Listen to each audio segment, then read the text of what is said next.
जय माता दी। आज मैं दोबारा आप लोगों के साथ एक जन्म कुंडली लेकर के आया हूँ। सबसे पहले इनकी डेट ऑफ बर्थ जान लेते हैं, इनका नाम जान लेते हैं। इनका नाम है विनी, जलंधर के ये रहने वाले हैं। इनकी डेट ऑफ बर्थ है 11 दिसंबर 1981। सुबह 10:48 का इनका जन्म है और प्लेस ऑफ बर्थ इनका आगरा है। इनकी जन्म कुंडली जो कि आप सब देख रहे हो, मकर लगन की कुंडली है। लगन में केतु और शुक्र का मेल, 5वें घर में उच्च राशि के चंद्रमा, 7वें घर के राहु देव कर्क राशि के, 9वें घर के अंदर मंगल और शनि का मेल, 11वें घर के अंदर सूर्य बुध का मेल और 10वें घर में बृहस्पति देव तुला राशि के।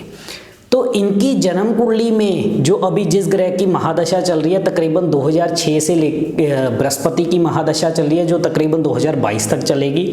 और बृहस्पति की महादशा में जो इनकी अंतर्दशा चल रही है वो मंगल की चल रही है, तकरीबन 2019 जुलाई से चल रही है और जून 2020 तक चलेगी। सबसे पहले इनकी जन्म कुंडली की तरफ हम नज़र डालते हैं तो लगन में केतु और शुक्र का मेल। केतु और शुक्र जो कि आपस में मित्र ग्रह माने जाते हैं, दोस्त माने जाते हैं। और लगन में जब भी केतु बैठता है तो लाल किताब का सबसे बड़ा एक लॉ है, कहते हैं कि सूरज जन्म कुंडली में कहीं भी बैठा हुआ हो वो उच्च का फल देगा, यानी अच्छा फल देगा। लगन में केतु सूरज आकर के 11वें घर में अपने मित्र बुध के साथ बैठा हुआ है, वृश्चिक राशि का, मंगल की राशि का, अपने मित्र की राशि का।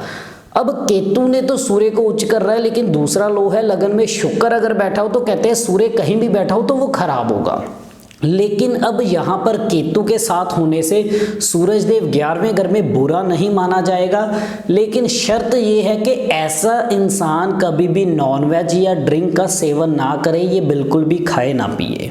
अगर ये नॉनवेज वगैरह अवॉइड करके अपनी लाइफ में चलते हैं तो लगन का बैठा हुआ केतु सूर्य के फलों को जरूर अच्छा करेगा और लाभ स्थान में बैठा हुआ सूर्य इनको अपने जीवन में मेहनत और हिम्मत से रुपया पैसा कमाने में बहुत मदद करेगा। लगन का बैठा हुआ शुक्र और 7वें घर का बैठा हुआ राहु, 7वें घर में जब भी राहु बैठता है ये शुक्र के फलों को कहीं ना कहीं कमजोर जरूर करता है। और शुक्रदेव पहले घर के अंदर ये एक ऐसा योग बनता है जिसमें शादी के बाद पति पत्नी के आपसी बनने वाले तालमेल के अंदर कमियां जरूर देखी जाती है। ऐसे में इनकी शादी अगर 25 साल के बाद हुई होगी तो शादीशुदा जीवन बिल्कुल ठीक चलेगा, कभी बहुत बड़ी बड़ी तकलीफें नहीं आएंगी, लेकिन आज छोटी मोटी तकलीफों के योग रह सकते हैं। लेकिन 25 साल की उम्र से पहले शादी करने से पति पत्नी की अंडरस्टैंडिंग के अंदर बार बार कमियां, समय समय पर कमियां जरूर देखने को मिलेंगी। 5वें घर का बैठा हुआ चंद्रमा उच्च राशि का बेहद अच्छा माना जाता है। ऐसे लोग अगर 34 साल की उम्र तक अपनी नौकरी के अंदर रहते हैं, नौकरी करते, जॉब करते, तो बहुत अच्छी सक्सेस देता है। और साथ ही 5वें ही घर का बैठा हुआ उच्च राशि का चंद्रमा, जो भी ऐसे लोग पढ़ाई लिखाई करते हैं, पढ़ाई लिखाई से आगे जाकर के रुपया पैसा जरूर कमाते हैं, पढ़ाई काम जरूर आती है। और ऐसे लोग दिल के भी अच्छे हो गए, हर चीज़ को बहुत जल्दी समझ आने वाले, सीख जाने वाले और हर काम को बड़े से बड़ी मुश्किल के समय के अंदर भी बहुत धैर्य के साथ, बहुत ठंडे दिमाग के साथ करने वाले होते हैं। 7वें घर का बैठा हुआ राहु देव एक अच्छा दिमाग दे रहा है, हर चीज़ को बहुत जल्दी समझ जाना, सीख जाना और कहीं ना कहीं इंसान अपने पूरे परिवार की जिम्मेदारी को अपने कंधों पर उठा करके चलने वाला होगा अगर राहु 7वें घर का अच्छा हो तो। इनका राहु फिर भी ठीक ठाक अवस्था में है, शुभ अवस्था के अंदर है, तो ये अपनी मेहनत और हिम्मत से अपने पूरे परिवार को साथ लेकर के चलने वाले और परिवार की जिम्मेदारी उठाने वाले इंसान है। मंगल और शनि का मेल 9वें घर का, मंगल और शनि जब भी जन्म कुंडली में मिलते हैं तो राहु कुंडली के अंदर कहीं भी बैठा हो वो हमेशा अच्छा फल देता है। राहु 7वें घर का इनका बिल्कुल शुभ है, जो कि इनको तेज दिमाग, हर चीज को बहुत जल्दी सीखने समझने की काबिलियत देगा और अपनी मेहनत और अपनी पढ़ाई लिखाई की मदद से इंसान जीवन में एक अच्छा पैसा भी कमाता है। मंगल और शनि का मेल कहते हैं कि ऐसा इंसान अपनी मेहनत से चाहे तो राजा बन जाए अगर सही रास्ते पे चले, अगर गलत रास्ते पे चले तो चाहे चोर या डाकू बन जाए, इस तरह के हालात बनाता है। तो ऐसे में इनका बृहस्पति 10वें घर का है। 10वें घर में लाल किताब में बृहस्पति खराब जरूर माना जाता है, नीच का माना जाता है, लेकिन 10वें घर का बृहस्पति हो और शनि कुंडली में अच्छा हो, जो कि भाग्य स्थान में बैठा हुआ है, केतु पहले घरों में, राहु बाद के घरों में, शनि अच्छा, तो 10वें घर का बैठा हुआ बृहस्पति अगर शनि अच्छा हो तो इंसान को बुद्धि बहुत अच्छी देता है, बहुत अच्छा जीवन में मान सम्मान देता है, बहुत अच्छे कामकाज के सुख भी देता है। तो 9वें घर का बैठा हुआ मंगल और शनि का मेल एक अच्छी काबिलियत देगा, अच्छी सोच देगा, अच्छी हिम्मत देगा, जिसके बलबूते से इंसान लाइफ में एक अच्छा पैसा कमाएगा। बुध देव 11वें घर के अंदर सूर्य के साथ बैठे हुए हैं, तो ऐसे में ऐसा इंसान को कभी भी किसी का झूठा नहीं खाना चाहिए, झूठ नहीं बोलना चाहिए और शराब मांस का सेवन नहीं करना चाहिए। इन चीज़ों का ध्यान रखेंगे, ये लाइफ में बहुत अच्छी तरक्की करेंगे।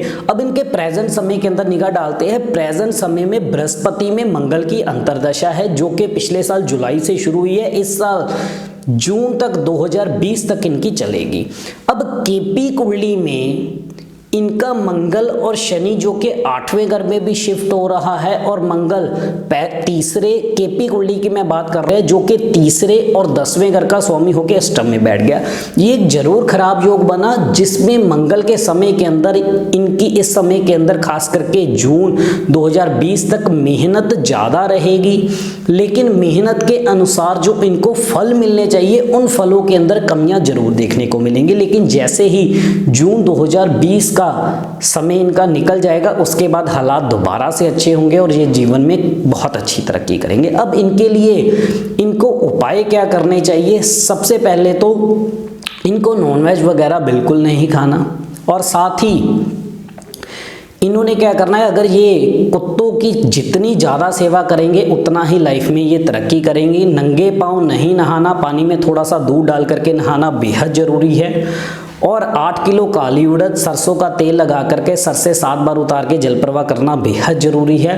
43 दिन लगातार गुड़ की रोटियां तंदूर में लगवा करके कुत्तों और कौवों को जरूर डालें, लेकिन ध्यान रहे कि रोटी के साथ लोहे का चिमटा या तवा बिल्कुल भी टच ना हो। मात्र अगर आप यही उपाय करके चलते हो तो आपका काम भी अच्छा होगा, इनकम भी अच्छी होगी। एक बहुत ज़रूरी बात कहना चाहता हूँ, इसके बाद इनकी राहु की अंतर्दशा शुरू होगी। राहु की अंतर्दशा में थोड़ा मान सम्मान को लेकर के कमियां जरूर बन सकती है, उसका ध्यान देख करके चलना होगा।